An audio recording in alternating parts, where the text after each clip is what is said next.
The rain hammered against the tall windows of the penthouse office like 1,000 angry fists demanding to be let in, and inside that dark room sat a man whom the entire city had learned to fear without ever speaking his name aloud. Victor was not just any crime lord. He was the shadow that moved behind every major decision in the underworld, the final word in disputes that could end lives or save them, and the iron fist that kept the balance of power firmly in his control. For 15 years, he had built his empire on the simple principle that emotions were weaknesses, and weaknesses got you killed in a world where mercy was seen as an invitation for betrayal. He had seen men beg for their lives, watched families torn apart by greed and violence, and through it all he had remained perfectly cold, perfectly calculated, perfectly untouchable. His associates called him the Ice King behind his back, not because he was cruel for the sake of cruelty, but because no one had ever seen him show fear, sadness, or love. Tonight he sat in his leather chair surrounded by the 5 most dangerous men in his organization, discussing a shipment worth millions that had gone missing, and someone in this very room was the traitor who had stolen it. The tension in the air was thick enough to cut with a knife, and every man around that table knew that before the night was over, someone would pay the ultimate price for their betrayal. Victor's dark eyes moved slowly from face to face, reading every nervous twitch, every drop of sweat, every shallow breath that might give away guilt. He had played this game so many times before that he could practically smell fear, and right now the room reeked of it. His second in command, a barrel-chested man named Marco, was speaking in his usual gruff voice about surveillance footage and warehouse records, but Victor was only half listening because his instincts were focused on the youngest man at the table, a nephew of one of his oldest allies who had been acting strange for weeks. The kid's hands were shaking slightly as he pretended to check his phone, and Victor made a mental note to have him followed after this meeting ended. In this business, trust was a currency more valuable than gold and far more easily lost. Just as Victor was about to speak and turn the conversation toward the uncomfortable questions that would expose the guilty party, his private phone vibrated in his jacket pocket. Only 3 people in the entire world had that number, and all 3 of them knew never to call him during business hours unless the world was literally ending. For a brief second, he considered ignoring it, but something in his gut told him to check. So he held up one finger to silence Marco and pulled out the phone. The screen showed a name that made his heart do something it had not done in over a decade. It actually skipped a beat. The name was simply saved as her, because even in his private phone, he was careful not to leave trails that enemies could follow. He stood up abruptly, his chair scraping against the wooden floor with a sound that made everyone in the room freeze. And without a word of explanation, he walked to the far corner of the room and answered the call. Her voice came through broken and desperate, and filled with a pain that cut through his carefully constructed walls like they were made of paper. "Victor, please, I need you. The baby is coming, but something is wrong.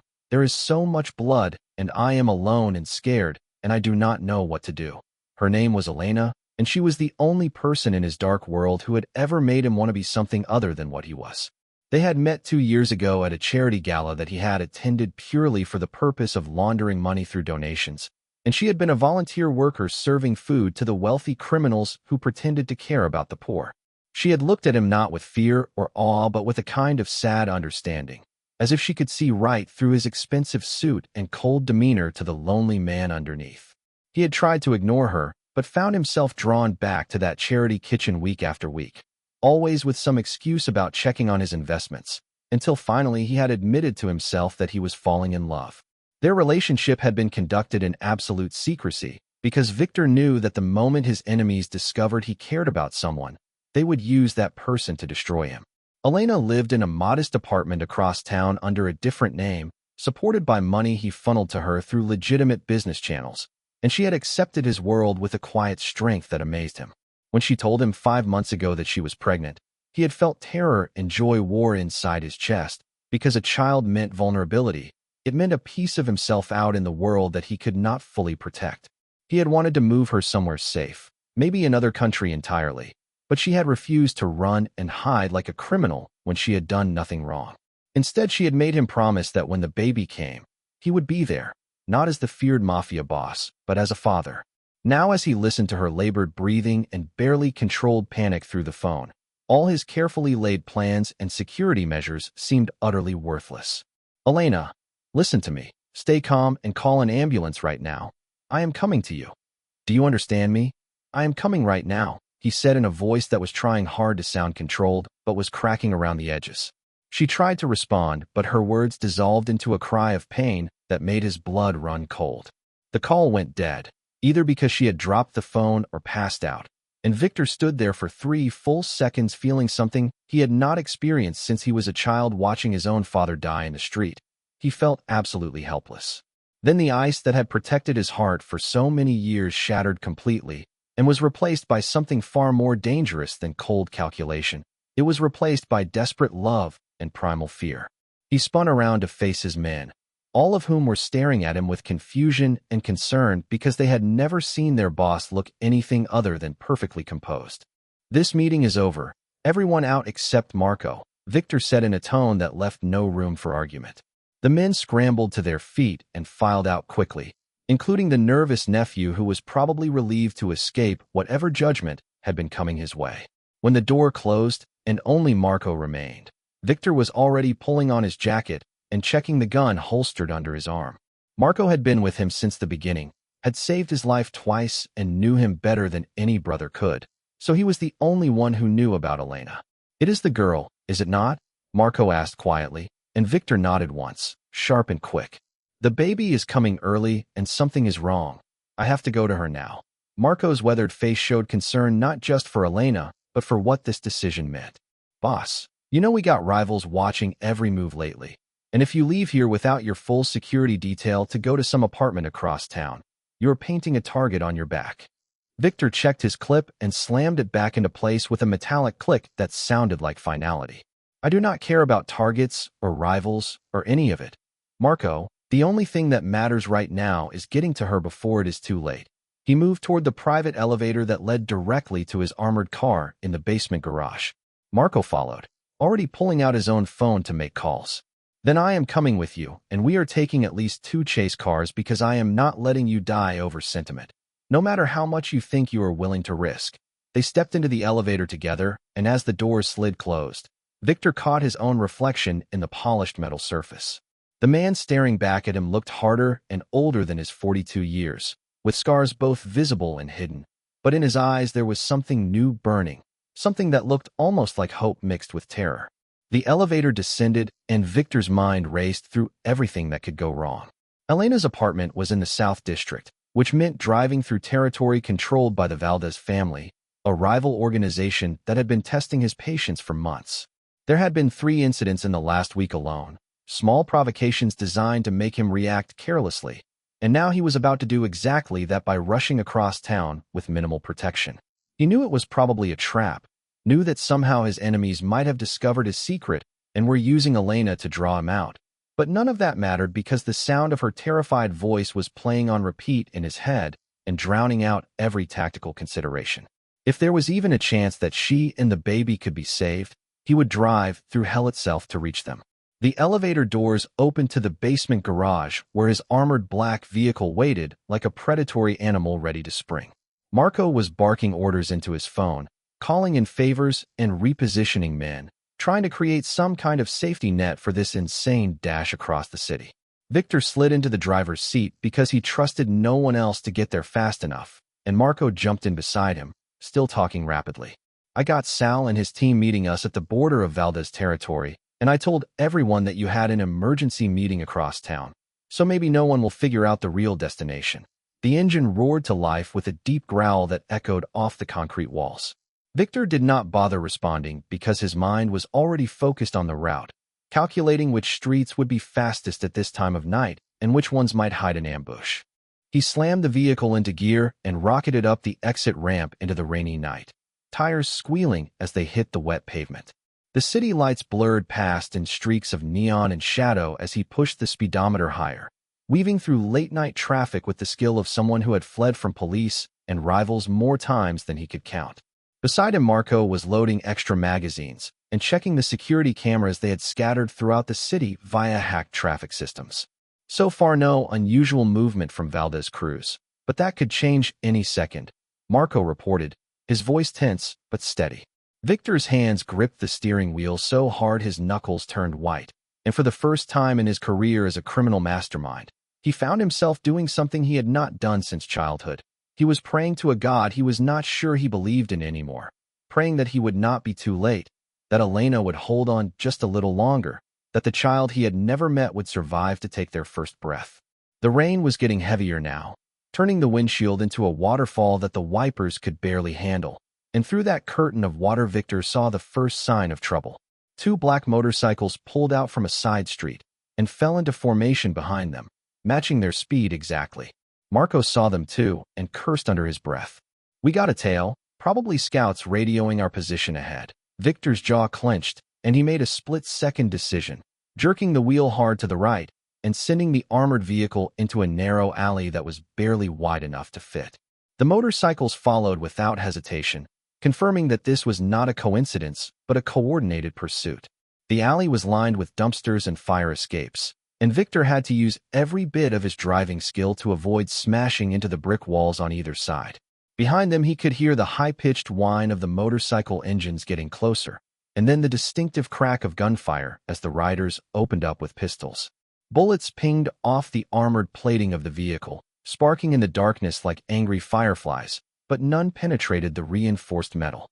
Marco rolled down his window just enough to return fire, his shots precise and controlled, and one of the motorcycles suddenly swerved wildly before crashing into a dumpster in a screech of metal and human screaming. The second rider was smarter and dropped back, still following, but staying out of effective pistol range.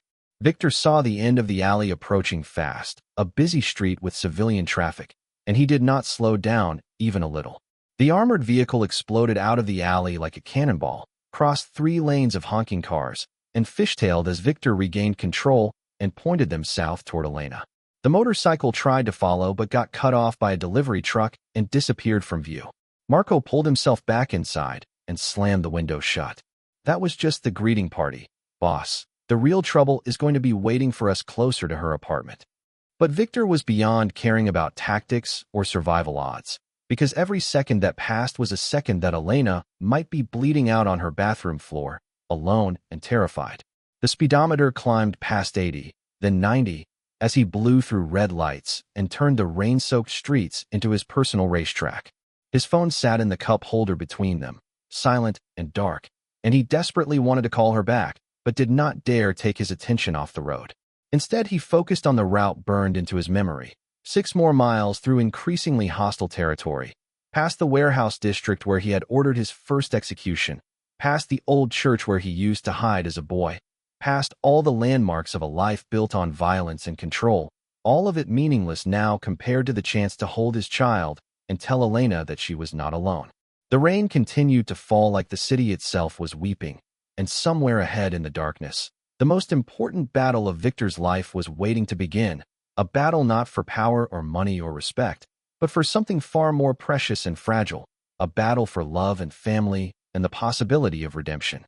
The warehouse district loomed ahead like a graveyard of broken dreams and forgotten industries, all rusted metal and shattered windows that stared down at the empty streets like hollow eyes.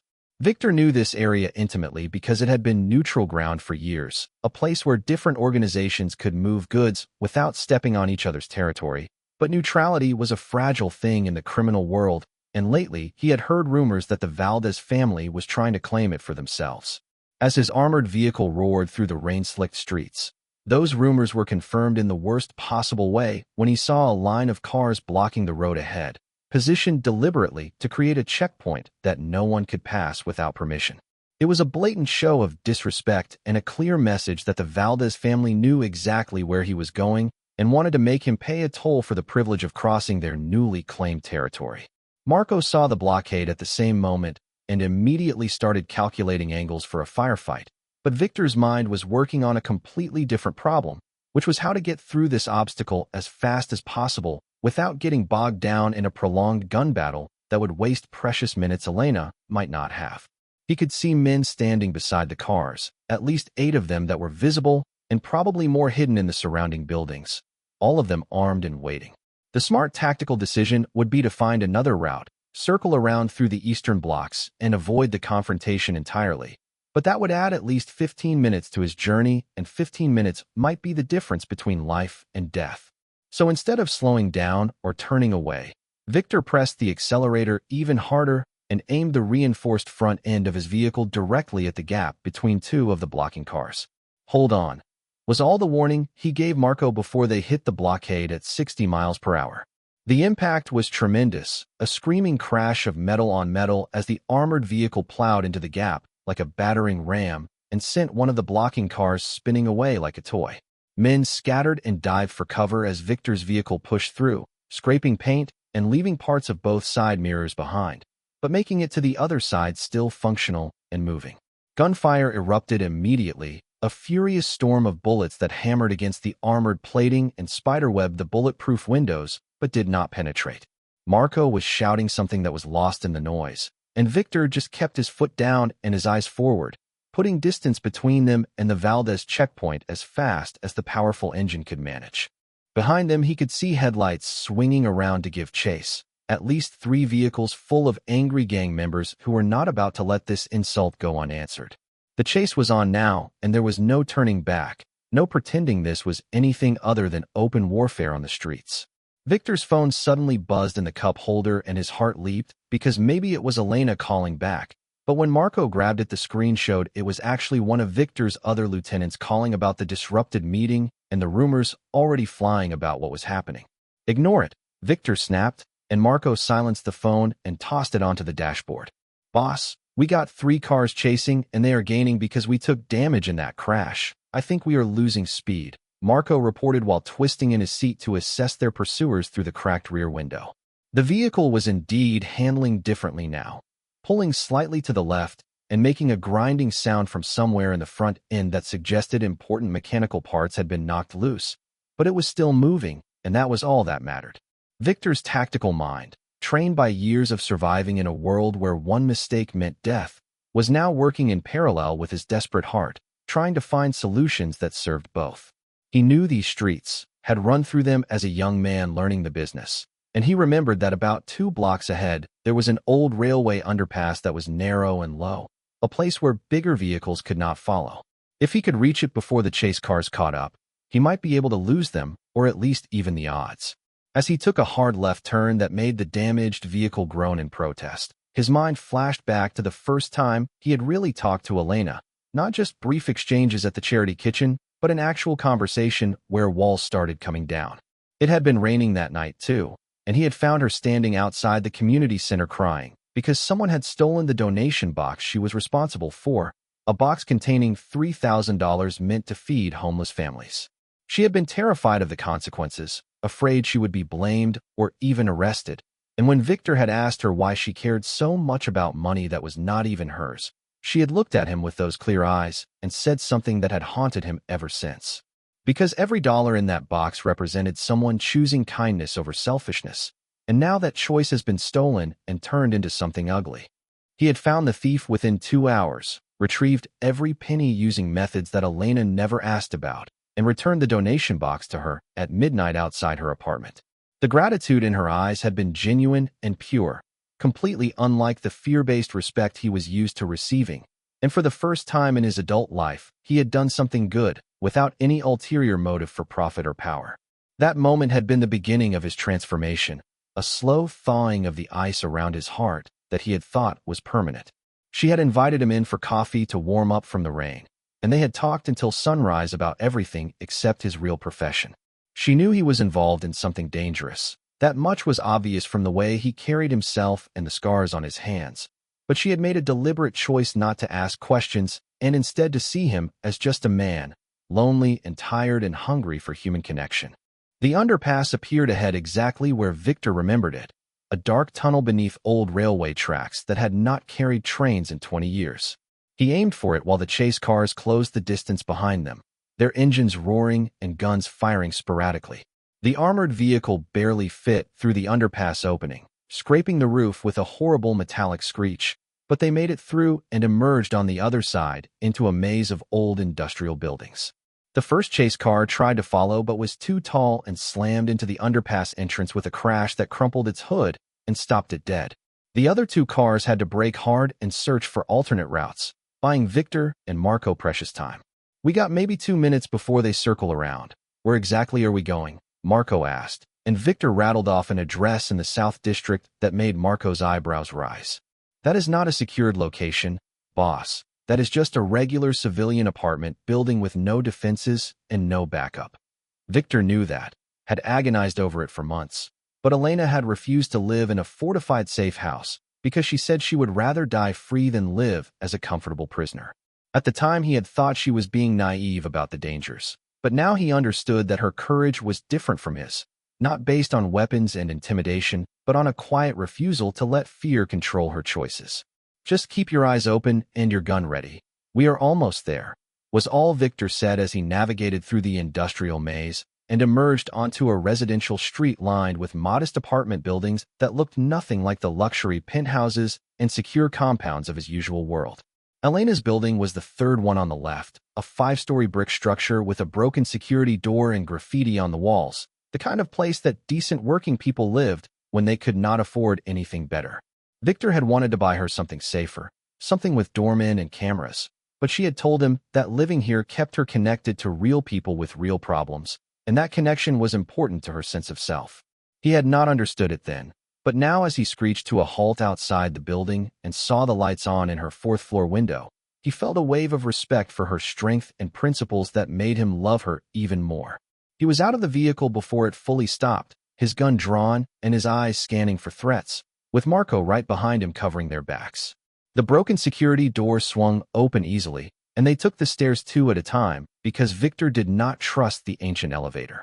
His heart was pounding not from exertion, but from fear of what he would find when he reached her apartment. The stairwell smelled like cooking and old cigarettes, normal life smells that seemed surreal to someone who usually moved through a world of expensive cologne and gun oil. 4th floor, turn left, 3rd door, the red one with the flower wreath she had hung last spring. He did not bother knocking, just used the key she had given him months ago and pushed inside, calling her name. Elena, I am here, where are you? The apartment was small and tidy, decorated with second-hand furniture that she had restored herself and photographs of landscapes she dreamed of visiting someday. It looked exactly like Elena, full of hope and beauty despite limited resources, but right now it was also marked by signs of crisis. There was a knocked-over lamp in the hallway, a dropped phone on the floor with a cracked screen, and a trail of blood leading toward the bathroom that made Victor's stomach clench with terror.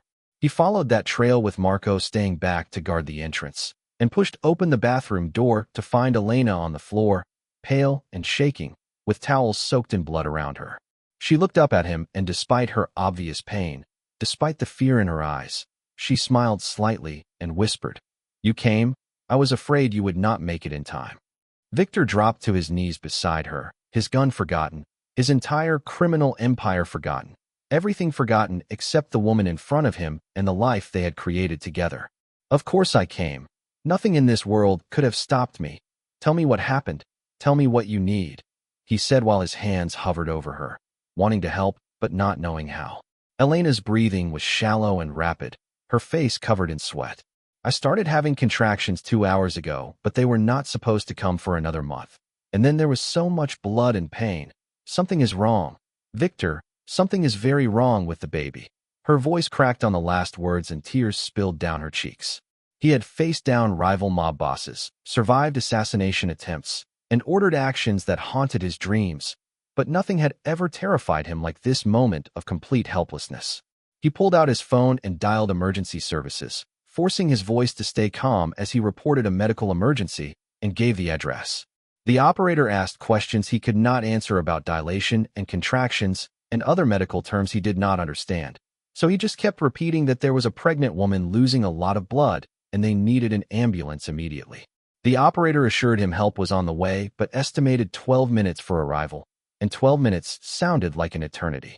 He set the phone aside and focused entirely on Elena, taking her hand and feeling how cold her skin had become. "Listen to me. You are going to be fine. Both of you are going to be fine. The ambulance is coming and I am right here with you," he told her with a confidence he absolutely did not feel. She squeezed his hand weakly and tried to smile again. "I am scared, Victor. I am so scared that I will not get to meet our baby, that I will not get to see who they become."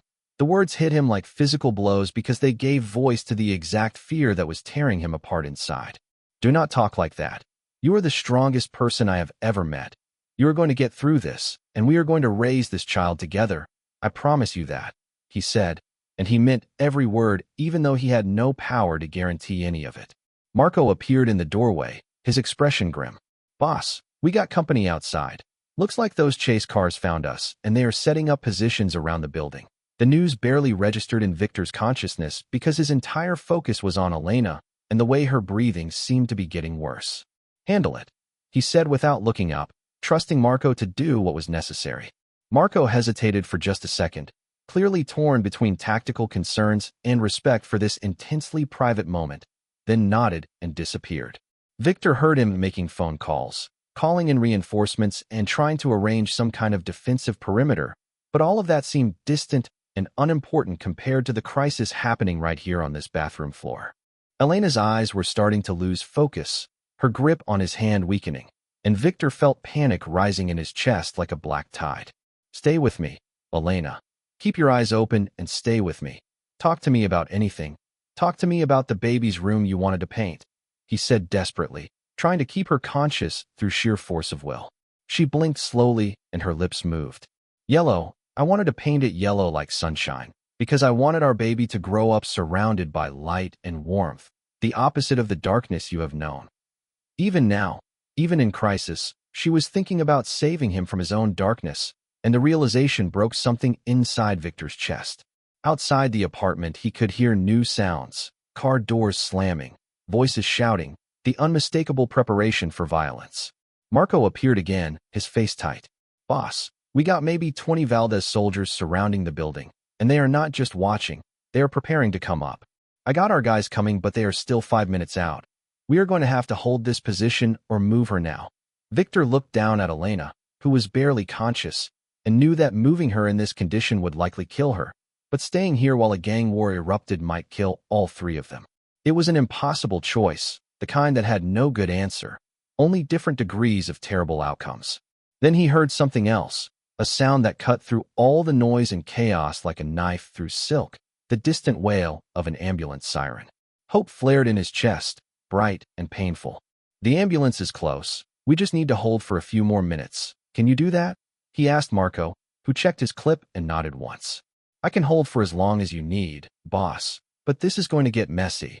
Victor understood what that meant, understood that men would die in the next few minutes, possibly including Marco and himself, and all because he had made the choice to love someone in a life where love was considered the ultimate weakness. But as he looked down at Elena's pale face and felt the faint flutter of her pulse beneath his fingers, he knew he would make the same choice again without hesitation. She had seen something in him worth loving, had believed he could be more than just a criminal and a killer, and their unborn child represented a future that was not stained by violence and blood. If he died here tonight protecting them, it would be a better death than he deserved and a better legacy than anything else he had built. The ambulance siren was getting louder, maybe only a few blocks away now, but so were the sounds of the Valdez soldiers preparing their assault. Downstairs he heard the first gunshot, then a burst of automatic fire, and knew that Marco's hastily arranged defenders had made contact with the enemy. The battle for this shabby apartment building had begun, and somewhere in the chaos, the ambulance was trying to reach them, racing against violence and time and fate itself.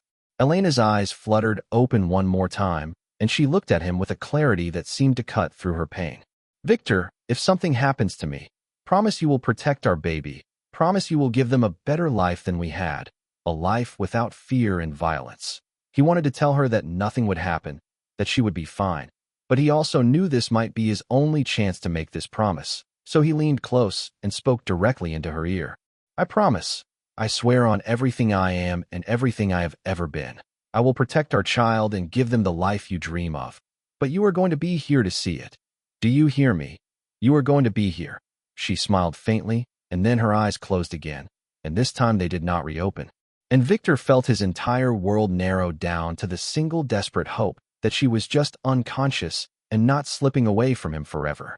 The gunfire downstairs intensified into a full firefight, the sharp cracks of pistols mixing with the deeper thunder of automatic weapons, and Victor could hear Marco's voice shouting orders to their small group of defenders who had arrived just in time to create a barrier between the Valdez soldiers and the apartment building's entrance. Broken glass tinkled onto pavement. Someone screamed in pain, and the smell of gunpowder began drifting up the stairwell like toxic perfume. In any other circumstance, Victor would have been down there commanding the defense himself, using his tactical experience to turn the tide of battle. But right now he could not move from Elena's side because her breathing had become so shallow and irregular that he was terrified if he stopped watching her chest rise and fall, it might stop altogether. The ambulance siren that had seemed so close suddenly cut off, and for a horrible moment he thought it had been turned away by the violence. But then he heard new voices downstairs, paramedics shouting for people to clear a path, and hope surged through him again. "Marco, the ambulance is here. Get them up here now," Victor yelled toward the apartment door, his voice hoarse with strain. He heard Marco relay the message, and then the sounds of the firefight shifted, their defenders creating a corridor through the chaos for the medical team to reach the building. Footsteps pounded up the stairs, heavy and urgent, and two paramedics burst into the apartment carrying bags of equipment and a collapsible stretcher. They were both young, probably not much older than Elena, and their eyes went wide when they saw the amount of blood, but their training kicked in immediately, and they dropped to their knees beside her, asking Victor rapid questions about what happened and how long she had been unconscious. He answered as best he could while moving back to give them room, his hands shaking now that he was no longer touching her, no longer able to feel her pulse and reassure himself she was still alive. The female paramedic, whose name tag read Sarah, checked Elena's vital signs while her partner, whose name tag read James, set up an intravenous line with practiced efficiency. Blood pressure is dangerously low, pulse is weak and thready. She has lost a significant amount of blood, and we need to get her to the hospital immediately, Sarah said, not to Victor, but to her partner, speaking in the clipped professional tone of someone compartmentalizing emotion to do a difficult job. James nodded and pulled out a radio to call ahead to the hospital, reporting what sounded like code words and numbers that meant nothing to Victor but made both paramedics move even faster. They got Elena onto the stretcher in a matter of seconds, strapping her in and covering her with a thermal blanket, and then they were lifting her up and heading for the door. Victor moved to follow, but Marco appeared in the doorway, his face and hands covered in gun residue and someone else's blood. "Boss, we got a problem. The Valdez soldiers are pulling back, but they are not leaving. They are setting up a perimeter to box us in. And when I talked to their commander on the radio, he said they have orders from Miguel Valdez himself not to let you leave this area alive." Miguel Valdez was the head of the rival family, a man whose hatred for Victor went back years to a dispute over territory that had ended with Miguel's younger brother dead. Victor had known this confrontation was coming eventually, but the timing could not have been worse. "Then we fight our way out, get every available man to escort the ambulance, whatever it takes," Victor said, moving past Marco to follow the paramedics down the stairs. The stairwell was narrow, and the paramedics had to angle the stretcher carefully to make the turns, precious seconds ticking away while Elena remained unconscious and the baby's fate hung in the balance. Victor walked right behind the stretcher, his gun now back in his hand, because he knew that the relative calm of this moment was just the eye of the storm. When they reached the ground floor and pushed through into the building's small lobby, he could see through the shattered glass doors that the street had transformed into a war zone. Their armored vehicle was riddled with bullet holes, two bodies lay motionless on the pavement, and at least a dozen men were crouched behind cars and corners, guns pointed toward the building. The ambulance sat in the middle of the street with its back doors open, engine running, a white and red target that represented their only chance of survival. Sarah and James hesitated when they saw the scene, clearly not trained or prepared for a combat extraction, but Victor stepped up beside them and spoke with all the authority he had cultivated over 15 years of command. "I know this is not what you signed up for, but that woman and her baby will die if we do not get them to the hospital in the next few minutes. So we're going to walk straight to that ambulance, and you are going to do your jobs, and I give you my word that my men will protect you." He could see the fear in their eyes, but also the determination, the same instinct that made people run toward danger to save lives instead of away from it. Sarah nodded once, sharp and decisive. "Then let us move fast, and move now." Marco was already coordinating on his radio, and as they pushed through the broken doors, 8 of Victor's soldiers emerged from cover positions and formed a protective box around the stretcher, their bodies literally shielding the paramedics and Elena from potential gunfire. The walk to the ambulance was only about 40 feet, but it felt like a mile, every step measured and tense, with the weight of a dozen hostile guns tracking their movement. Victor walked at the front of the formation, making himself the most visible target, silently daring Miguel's men to shoot and start a war that would end with their boss just as dead as Victor. The gamble was that Miguel wanted Victor himself, wanted the satisfaction of personal revenge, and would not risk a random soldier getting the kill, and for those 40 feet, the gamble paid off. No one fired. They reached the ambulance, and the paramedics slid Elena's stretcher into the back with quick efficiency. Sarah climbed in with her patient while James moved toward the driver's seat, but before he could get there, Victor grabbed his arm. "I am coming with you. My men will escort us in chase cars, but I am not leaving her side." James looked like he wanted to argue. Regulations probably prohibited unauthorized people in the ambulance during transport, but something in Victor's eyes must have convinced him this was not negotiable. "Fine, but stay out of our way and let us work," James said, and Victor nodded and climbed into the back of the ambulance beside Elena's stretcher. The doors slammed shut and the ambulance lurched into motion, siren wailing back to life, with 3 of Victor's vehicles falling into formation around it. Through the small windows and the back doors, Victor could see the Valdez soldiers running for their own cars, refusing to let their target escape so easily. The chase was back on, but now there were civilians involved. Now there were paramedics whose only crime was trying to save a life, and Victor felt a cold rage building in his chest toward Miguel Valdez for escalating this vendetta to a point where innocent people were at risk. Sarah was working over Elena with focused intensity, adjusting the intravenous drip and monitoring the portable machines that beeped with concerning irregularity. "How is she?" Victor asked, trying to stay out of the way as promised, but desperate for information. "She is critical. The bleeding has not stopped and her body is going into shock. We are doing everything we can, but she needs a surgical team, and she needs it fast," Sarah replied without looking up from her work. The ambulance took a hard turn that sent equipment sliding, and through the front windshield Victor could see the driver navigating traffic while checking mirrors for pursuit. The radio crackled with chatter from Victor's chase cars reporting that 4 Valdez vehicles were following and trying to get alongside the ambulance. Marco's voice came through one of the radios, calm despite the chaos. "Boss, they're going to try to force us off the road. We're going to have to engage to keep them back. This is going to get rough." "Do what you have to do. Just keep them away from the ambulance," Victor responded. And even as the words left his mouth, he heard the first collision, metal crunching as one of his chase cars deliberately sideswiped a Valdez vehicle and sent it spinning into a parked car. More gunfire erupted, windows shattering, and the ambulance driver pushed the vehicle faster, weaving through lanes. Sarah braced herself against the stretcher to keep Elena stable, her face tight with concentration. Victor found himself praying again, wordless, desperate thoughts sent to a universe that had never shown him much mercy, but might still have some saved for Elena and their child. In his world, prayer was a sign of weakness, but in this moment he did not care about appearing strong. He only cared about the pale woman on the stretcher whose hand he was now holding again, trying to will his strength into her failing body. The ambulance radio squawked, and the driver called back to them. "Hospital is 4 minutes out, but we got a major problem. Dispatch says there is a multi-car accident blocking the main route, and we have to detour. That is going to add time we do not have."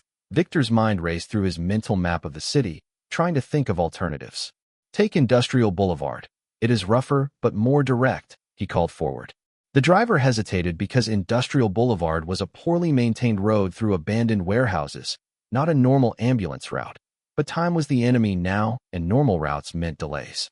"Do it," Sarah added, her medical authority supporting Victor's suggestion, and the driver yanked the wheel to make the turn. The ambulance bounced over potholes and rough pavement, making it even harder for Sarah to work, but the road was empty and straight, letting them build speed.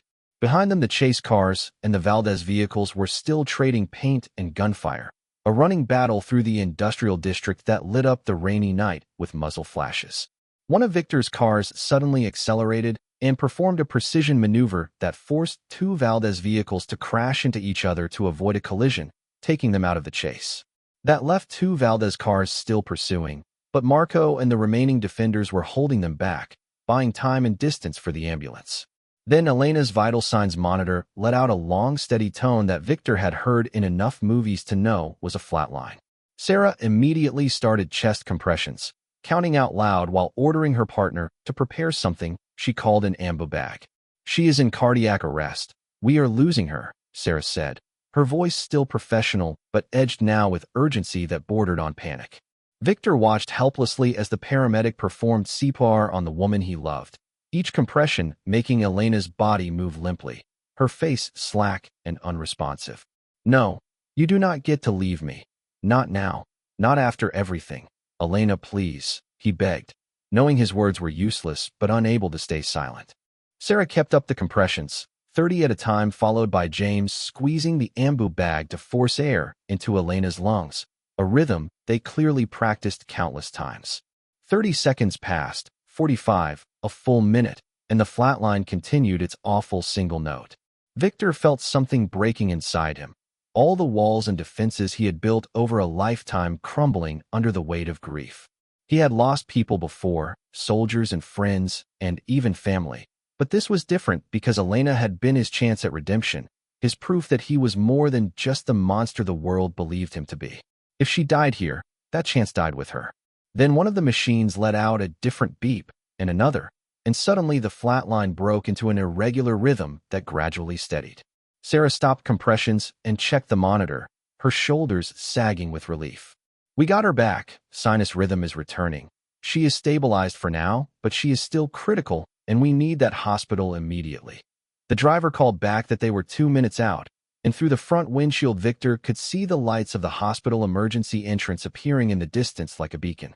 The 2 remaining Valdez chase cars were still behind them, and Victor could see through the back windows that they were making one final push to catch up. But Marco's car intercepted them with a deliberate collision that sent all 3 vehicles crashing into the guardrail in a tangle of metal and broken glass. The ambulance did not slow down, racing the final blocks to the hospital and screeching into the emergency bay where a trauma team was already assembled and waiting. The back doors flew open and hands reached in to pull out Elena's stretcher, a coordinated chaos of doctors and nurses in scrubs who barely glanced at Victor as they rushed their patient toward the emergency room doors. He tried to follow, but a security guard stepped in front of him, a large man with a polite but firm expression. "Sir, you need to wait here. Only medical personnel beyond this point." Victor's hand moved automatically toward his gun, years of solving problems with force making the weapon his default response. But then he stopped himself because these people were trying to save Elena, not hurt her, and threatening them would only make things worse. "That is my family in there, my child," he said, his voice raw with emotion. The security guard's expression softened slightly. "I understand, sir, but the best thing you can do for them right now is let the doctors work. There is a waiting room on the 2nd floor where someone will come update you as soon as there is news."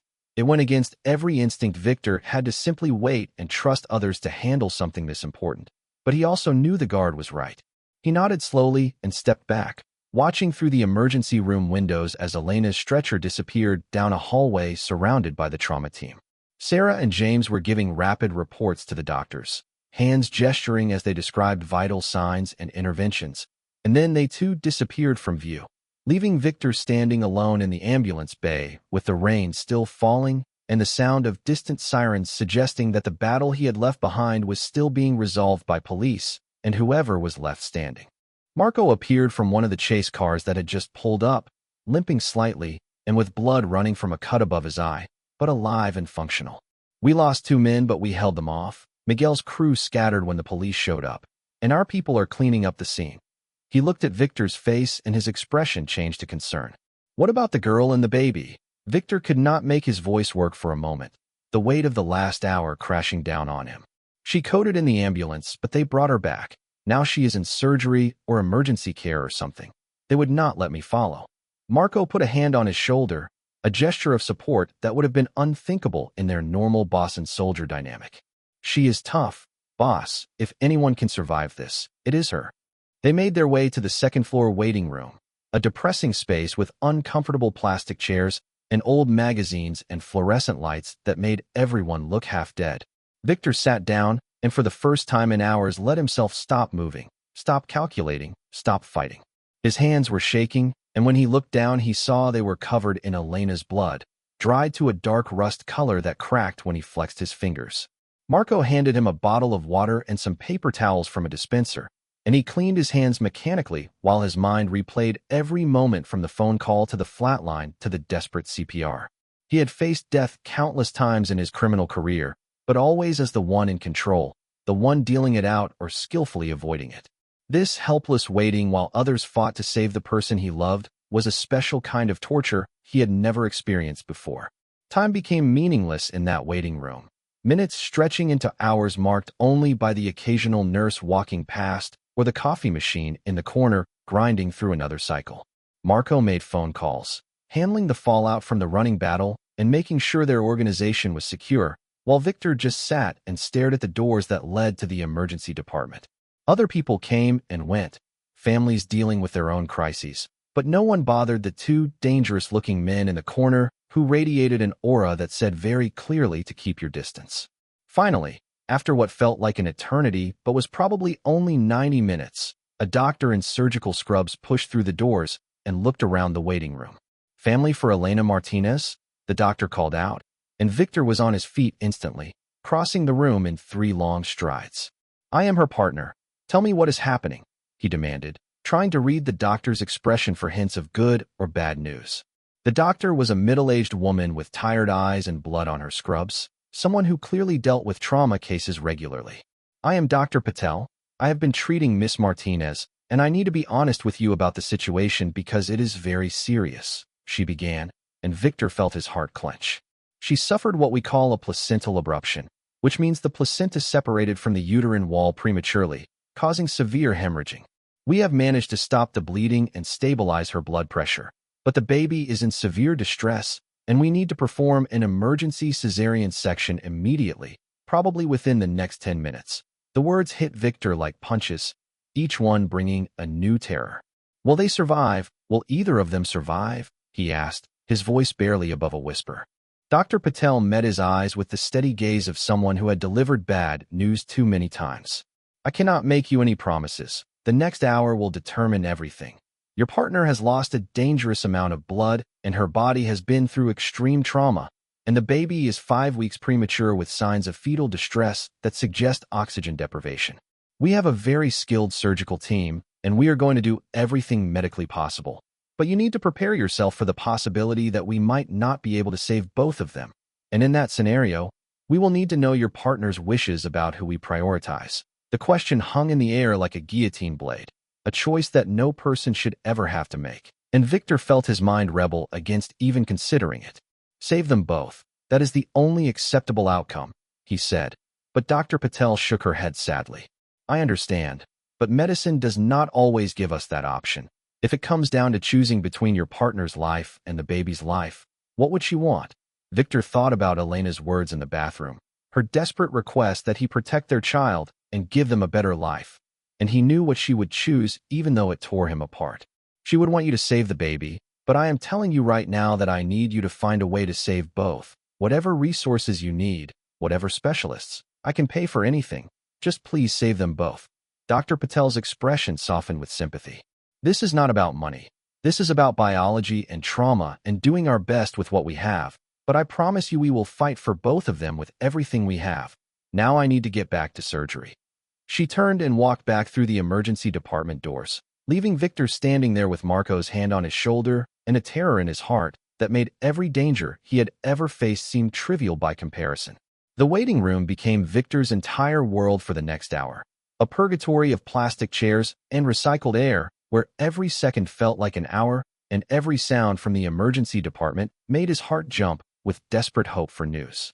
Marco had moved to a chair by the door, giving Victor space while still maintaining a protective presence, and periodically he would receive phone calls with updates about the larger situation in the city. Apparently, the running gun battle and the confrontation at Elena's apartment had triggered a major police response, and there were warrants being issued and raids being planned against both Victor's organization and the Valdez family.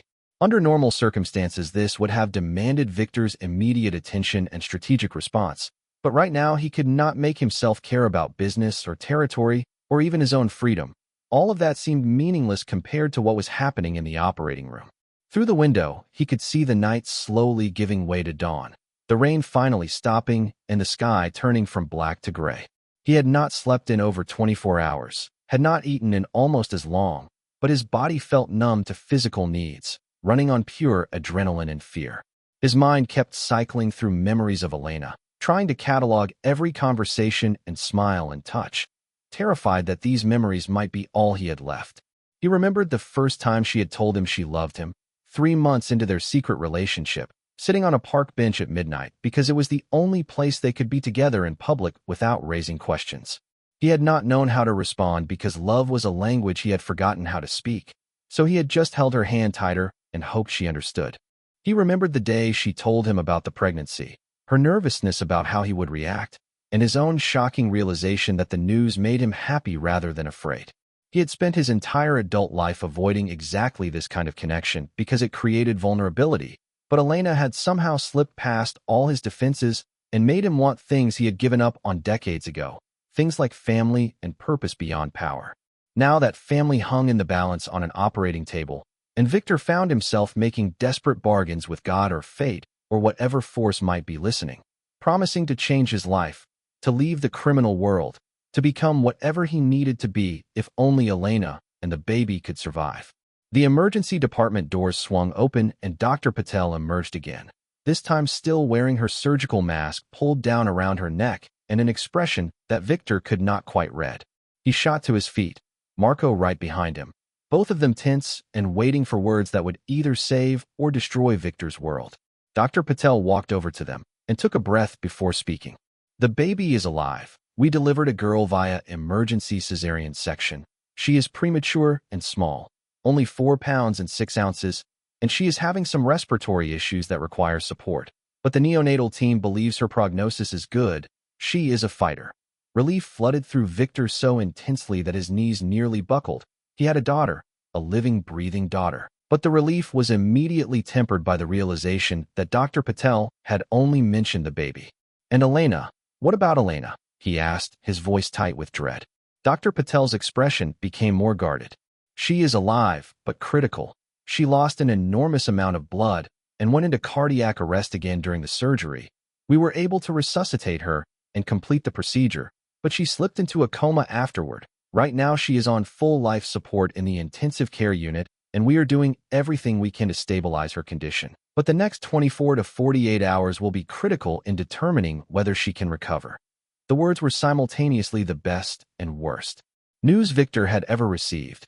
Elena was alive but hanging by a thread, and there was nothing he could do but wait and hope. "I need to see them. I need to see both of them," Victor said, and Dr. Patel nodded slowly. "You can see your daughter briefly. She is in the neonatal intensive care unit on the 3rd floor, but you will have to scrub and gown before you can enter. And as for Miss Martinez, she is in the adult intensive care unit on the 4th floor, and visiting hours are restricted, but given the circumstances I can arrange for you to have a few minutes with her." It was not enough. Victor wanted to stay by their sides every second until he knew they were safe, but he also understood that the hospital had rules and the medical teams needed space to work, so he would take what he could get and be grateful for it. Dr. Patel led him to an elevator and up to the 3rd floor, where the neonatal intensive care unit was located behind secure doors that required badge access. She walked him to a scrub room and showed him how to wash his hands thoroughly and put on a sterile gown and mask, and then she guided him into a large room filled with clear plastic incubators, each one containing a tiny baby hooked up to various machines and monitors. The nurse at the monitoring station directed them to the incubator in the far corner, and as Victor approached it, he saw his daughter for the first time. She was impossibly small, her skin almost translucent and marked with tiny veins, with a breathing tube taped to her face and sensor wires attached to her chest. But even through all the medical equipment, he could see that she had Elena's nose and mouth, delicate features that made her look like a perfect miniature person rather than the alien creature he had half expected. "You can touch her through the ports on the side of the incubator. Skin contact is actually beneficial for premature babies. It helps regulate their temperature and heart rate," the neonatal nurse explained, showing him how to open the small circular doors and reach inside. Victor's hands, which had held guns and signed death warrants and broken bones, trembled as he gently touched his daughter's tiny hand with one finger. Her skin was warm and soft, and after a moment her little fingers curled around his finger in an instinctive grip that was surprisingly strong. Something shifted inside Victor's chest, a fundamental change in his understanding of himself and the world, because this tiny fragile being was his responsibility now, his to protect and nurture and guide. and the weight of that responsibility made everything else in his life seem trivial. She does not have a name yet, does she? The nurse asked gently, and Victor realized that in all the chaos he and Elena had never finalized their discussions about names. They had thrown around ideas but never committed to one. Not yet. Her mother and I will decide together when she wakes up, he said, forcing confidence into his voice because he refused to consider the possibility that Elena might not wake up. He stood there for several more minutes, just watching his daughter breathe with mechanical assistance and fight for life with a determination she had inherited from her mother, and he made silent promises to this tiny person about the father he would try to become and the life he would work to give her, a life far removed from violence and crime. Eventually, Dr. Patel returned and told him that he could now visit Elena in the intensive care unit.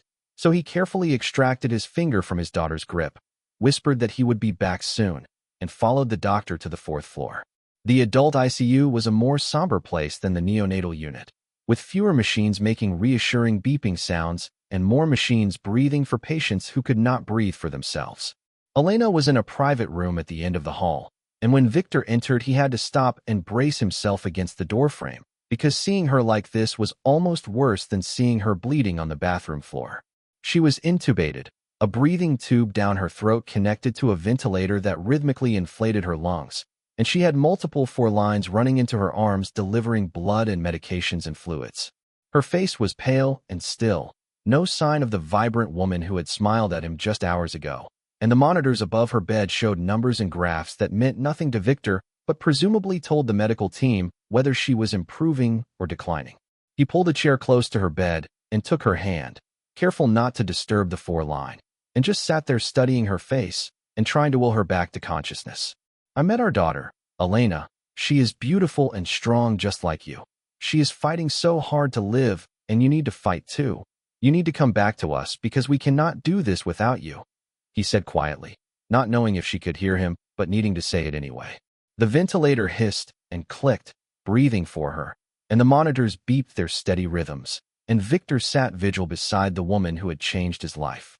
Marco appeared in the doorway after a while, looking uncomfortable in the hospital setting but determined to provide support. Boss, I hate to bring this up now, but we got serious problems brewing. The police are looking for you in connection with the shootings, and Miguel Valdez is telling everyone that this is not over, that you disrespected his family, and there will be consequences. Victor did not take his eyes off Elena's face as he responded. Then let there be consequences. I do not care anymore. Marco, all the territory and money and power, none of it matters compared to this. So you handle whatever needs handling and make whatever decisions you need to make, because I am staying right here until she wakes up. Marco was silent for a long moment, clearly shocked by this complete abandonment of the empire Victor had spent 15 years building. Boss, if you step away now, there are going to be people who see it as weakness, who try to take what is yours. The whole organization could collapse. Victor finally looked up, and his eyes were hard but also somehow free, unburdened by the weight he had carried for so long. Then let it collapse. I am done with that life. Marco, I am done being the person everyone fears. If Elena survives this and I get the chance to be a real father to my daughter, I am going to take it, and everything else can burn. Marco studied his boss's face and seemed to recognize that this was not a temporary emotional reaction, but a fundamental transformation, the kind that could not be argued against or reversed. All right, boss, I will hold things together as long as I can, and I will keep the wolves away from your door. You just focus on your family. He left quietly, and Victor was alone again with Elena and the machines keeping her alive. Hours passed in that room, nurses coming and going to check vitals and adjust medications, doctors stopping by to review charts and make notes, and through it all Victor sat holding Elena's hand and dividing his time between her room and brief visits to the neonatal unit to check on his daughter. The baby was doing well according to the nurses, her oxygen levels improving and her vital signs strengthening, but Elena remained in her coma, unresponsive to stimuli, balanced on the knife edge between life and death. On the second day of his vigil, a different doctor came to speak with Victor, a neurologist who specialized in coma patients. Mr. Martinez, the doctor began, using the fake last name Victor had given to avoid police attention. I wanted to talk to you about your partner's condition and what we are seeing neurologically. Victor braced himself for bad news. Her brain scans show some concerning patterns that suggest hypoxic injury, which means parts of her brain were deprived of oxygen during the cardiac arrest she experienced. We are keeping her in a medically induced coma right now to give her brain time to heal, but when we reduce the sedation in a few days, we will have a better idea of what kind of recovery we can expect. I want you to understand that even if she wakes up, she may not be the same person you remember. There could be cognitive deficits or personality changes or any number of complications from the oxygen deprivation. The news settled over Victor like a heavy blanket, adding another layer of grief to an already unbearable situation. But she could recover fully. That is still possible? He asked, grasping for hope. The neurologist gave a careful, measured response. It is possible. Every brain injury is different, and we have seen some remarkable recoveries. But I do not want you to have unrealistic expectations. The best thing you can do is talk to her, play music she likes, surround her with familiar voices and stimuli, because there is some evidence that coma patients can process sensory information even when they cannot respond. You can help guide her back. So Victor talked. He spent hours telling Elena about their daughter, describing every detail of the baby's tiny features and the way her fingers would grip his hand. And he told her stories about the life they would build together when she recovered, a life away from the city and the violence. Maybe in one of those landscapes from the photographs she loved, somewhere they could raise their daughter, surrounded by beauty and peace. On the third day, while Victor was in the neonatal unit watching his daughter sleep without mechanical breathing assistance for the first time, a major milestone in her recovery, Marco arrived with news that could not wait. Boss, we got a situation. Miguel Valdez has put out a contract on you. $500,000 to anyone who brings him proof of your death. And worse, he somehow found out about this hospital and about the girl. His people are asking questions, and it is only a matter of time before they put together that you are here. The news snapped Victor back in a tactical mode, because a threat to his daughter was not something he could ignore or delegate. How much time do we have before they move? Marco's expression was grim. Maybe hours, maybe less. We need to get you out of here and into a secure location, and we probably need to arrange protection for the baby too. But moving meant leaving Elena's bedside, and Victor had promised himself he would be there when she woke up. Get a security team on this floor immediately, people you trust absolutely, and pay the hospital whatever it takes to put extra guards on the neonatal unit. No one gets near my daughter without clearance. I am not leaving. Marco looked like he wanted to argue, but recognized the futility. All right, but if Valdez's people come here, this place is going to turn into a war zone, and there are sick people and kids who could get caught in the crossfire. Victor knew Marco was right, knew that his presence was putting innocents at risk, and the old Victor would have accepted that collateral damage as the cost of doing business. But the man he was becoming could not stomach the idea of children being hurt because of his choices. He looked down at his sleeping daughter, so peaceful in her incubator, and made the hardest decision of his life.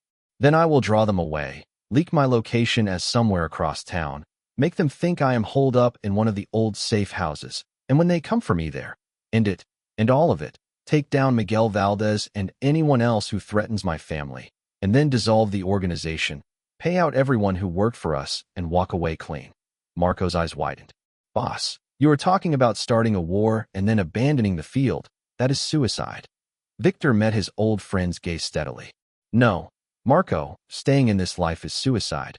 I have been dying slowly for 15 years, and I did not even realize it until Elena showed me what living actually means. So yes, I am walking away, but first I am going to make sure that no one can follow me or hurt my family. Will you help me do that? Marco was quiet for a long time, his weathered face showing the internal struggle between loyalty to the organization and loyalty to the man he had served for so many years. Finally he nodded. Yeah, boss, I will help you, but not because I think you are right, because I think you have lost your mind, but because you saved my life once and I owe you. So I will give you your war and your clean exit, and then I am retiring too because this business is not what it used to be anyway. They shook hands, a solemn pact between criminals turned protectors, and then Marco left to set the plan in motion. Victor stayed with his daughter for another hour, memorizing every detail of her tiny face, and then he went back to Elena's room and took her hand one more time. I have to go for a little while, but I promise I am coming back. I promise I will be here when you wake up, and I promise that when you do, we will have the life you dreamed about. No more running, no more hiding, just us and our daughter and all the time in the world. He kissed her forehead gently, careful not to disturb the breathing tube, and then he forced himself to walk away from her room, out of the hospital, and into the gray morning light where Marco was waiting with a car. They drove to an old warehouse on the east side that had been one of Victor's legitimate business holdings, a place that was known to rivals and therefore perfect as bait. Over the next 6 hours, Marco's team spread carefully crafted rumors through the underworld about Victor being vulnerable and isolated in the warehouse, while simultaneously positioning their best operators around the building for the ambush. Miguel Valdez took the bait exactly as predicted, unable to resist the opportunity to personally kill the man he hated most, and he came with 20 soldiers expecting an easy execution. What he found instead was a trap that closed around his force like a vice, with Victor's team having every advantage of position and preparation. The firefight was intense but brief, and when it ended, Miguel Valdez was dead along with most of his command structure, effectively decapitating his organization. Victor had participated in the fight, not as a commander directing from safety, but as a soldier on the front line, and he had taken risks that made Marco curse and shout. But when the smoke cleared, Victor was alive and the threat to his family was eliminated. As police sirens approached the warehouse, Victor and Marco slipped away through prepared escape routes, and by the time the authorities arrived, they found only bodies and empty shell casings, no survivors to arrest or question. Victor made it back to the hospital just as the sun was setting on the 4th day, exhausted and bruised but uninjured, and he went directly to the intensive care unit where Elena still lay in her medically induced coma. The nurse on duty told him that the doctors were planning to reduce her sedation tomorrow morning to see if she could breathe on her own and regain consciousness, a critical test that would determine her prognosis. He settled into his chair beside her bed and took up his vigil again, and this time when he talked to her, he told her everything, about the fight and the decision to leave his criminal life behind, about the future he wanted to build, about the man he wanted to become for her and their daughter. The next morning, Dr. Patel and the neurologist came to Elena's room with a team of nurses and began the process of reducing her sedation and weaning her off the ventilator. Victor was asked to wait outside during the procedure, so he stood in the hallway with Marco, both of them silent and tense. After 45 minutes that felt like days, Dr. Patel emerged with a cautious smile. She is breathing on her own and showing signs of consciousness. She has not opened her eyes yet or spoken, but she is responding to simple commands like squeezing her hands. This is very good news. You can go in and see her now. Victor entered the room to find Elena without the breathing tube for the first time in days, her face still pale, but somehow more alive. And as he took her hand and said her name, her eyelids fluttered and slowly opened. Her eyes were unfocused at first, confused and uncertain, but when they found his face, recognition dawned and her lips moved soundlessly, forming his name. I am here. You are safe. You did it. You survived, and our daughter is healthy and waiting to meet you, he said, his voice breaking with emotion. Tears leaked from the corners of Elena's eyes, and her hand squeezed his with surprising strength. The nurse helped her take small sips of water to ease her throat, and after a few minutes, Elena managed to whisper, "Girl, we have a girl." "Yes, a beautiful, perfect girl who needs her mother. So you have to keep getting stronger," Victor said, and Elena smiled, a weak, fragile smile, but genuine. Over the next week, Elena's recovery progressed steadily. She regained her strength and cognitive function with no apparent deficits from the oxygen deprivation, a miracle that the doctors attributed to quick medical intervention and her own resilience. She was able to move to a regular room, and then finally to visit the neonatal unit to meet their daughter. And when the nurse placed the tiny baby in Elena's arms for the first time, both parents wept with joy and relief. They named her Sophia, which meant wisdom, because they wanted her to grow up making better choices than they had. When Elena was strong enough to hear the full story of what had happened, Victor told her everything, about the chase and the gunfight and his decision to leave his criminal empire behind. He expected her to be angry or afraid, but instead she just held his hand and said, "I knew you could be more than what you were. I saw it in you from the first day we met, and now you have the chance to prove it to yourself and to Sophia." 3 weeks after the traumatic night that had nearly destroyed them, Elena and baby Sophia were both discharged from the hospital, healthy enough to go home. But they did not return to Elena's old apartment or Victor's penthouse. Instead, Marco drove them to a small house in a quiet suburb 2 hours from the city, a place Victor had purchased under a false identity weeks ago, as a backup plan that he had never expected to use. The house had a yard with trees and a good school district nearby, everything they needed for a fresh start. Marco helped them move in and said his goodbyes, heading off to his own retirement in another state, leaving Victor to figure out how to live a normal life. It was harder than he expected, learning to be just a man instead of a feared boss, learning to change diapers and warm bottles and function on broken sleep. But it was also more rewarding than anything he had done before.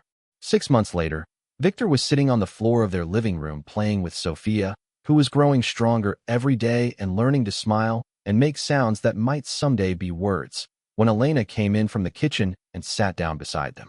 "I got a call from the charity today. They want me to come back and coordinate their new family support program. It would only be part-time, so I could still be home with Sophia most days." Victor looked at her and saw the excitement in her eyes, the desire to get back to the work that gave her purpose. "You should do it. You are amazing at helping people, and I can handle taking care of this little one while you are gone.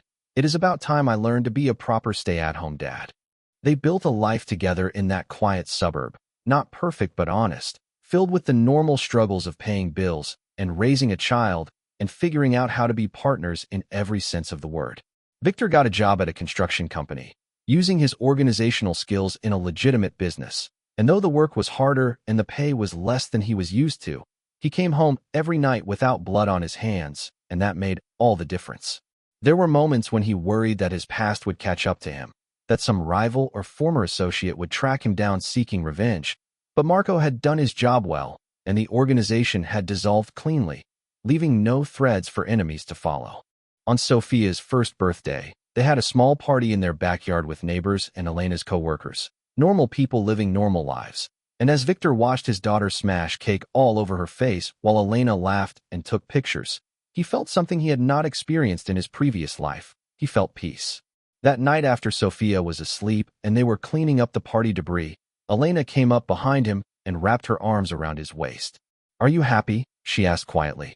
Victor thought about the question seriously, comparing his current life to the power and wealth he had given up. "I am happier than I ever thought possible. You and Sophia gave me a reason to be better than I was. You saved me just as much as I saved you that night."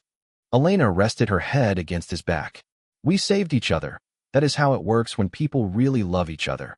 They make each other stronger and braver and better." She was right. Of course, she usually was. Victor had spent 15 years believing that strength came from fear and control, but Elena had taught him that real strength came from vulnerability and love, from being willing to risk everything for the people who mattered most. He was no longer the Ice King, no longer the feared Mafia boss. He was just Victor, a father and partner trying his best to build a good life. And that was enough, more than enough. As he turned off the lights and locked the doors of their small house, protecting his small family in the only way that mattered now, he felt grateful for the desperate phone call that had changed everything, for the woman who had believed he could change, and for the tiny girl sleeping upstairs who represented hope and redemption and all the possibilities of a future built on love instead of fear.